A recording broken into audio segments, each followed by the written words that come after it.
എന്നും പ്രാർത്ഥിക്കണം, ഒരു ദോഷവും എനിക്ക് വരികയില്ലെന്ന്.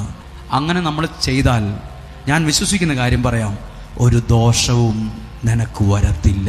ഒരു കുടുംബത്തകർച്ചയും കയറി വരികയില്ല, വിശ്വസിക്കുന്നു. ഒരു നഷ്ടവും കയറി വരത്തില്ല. അത് എവിടം വരെ വരുവുള്ളെന്നറിയാമോ? വീടിന്റെ ഗേറ്റ് വരെ വരുവുള്ളൂ, അവിടം വരെ വരുവുള്ളൂ. അകത്ത് കയറി ഇരിക്കില്ല. ഒരു ദോഷവും തലമുറകൾക്ക് വരില്ല. ആമേൻ.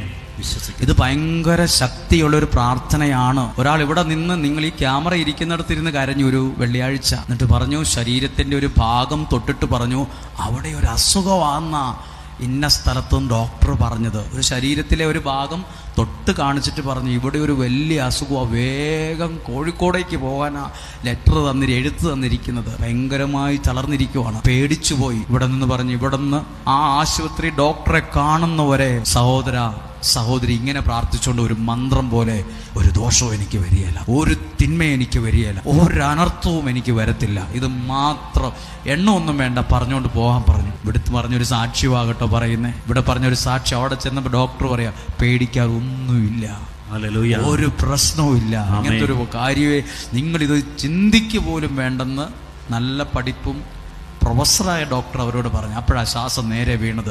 ഈ പ്രാർത്ഥന ഭയങ്കര ശക്തിയുള്ളതാണ്. ഒരു ദോഷവും എനിക്ക് വരികയില്ല, ഒരു തിന്മയും എനിക്ക് വരികയില്ല, ഒരു അനർത്ഥവും എനിക്ക് വരത്തില്ല. വിശ്വസിക്കുന്നു. ഇതൊക്കെ പ്രാർത്ഥിക്കുവോ?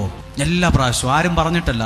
വണ്ടി ഓടിക്കുമ്പോഴാണെങ്കിലും ഇതൊന്ന് പ്രാർത്ഥിച്ചു പോക്കും, അല്ലെങ്കിൽ ബിസിനസ് ചെയ്യുമ്പോഴും പ്രാർത്ഥിച്ചു പോകും, ഒരു നല്ല കാര്യത്തിന് പോകുമ്പോഴും ഇത്, ഒരു ദോഷവും എനിക്ക് വരികയില്ല, ഒരു തിന്മ എനിക്ക് വരികയില്ല, ഒരു അനർത്ഥവും എൻ്റെ പിള്ളേർക്ക് വരികയില്ല. അതൊരു ഭയങ്കര ശക്തിയുള്ള പ്രാർത്ഥന.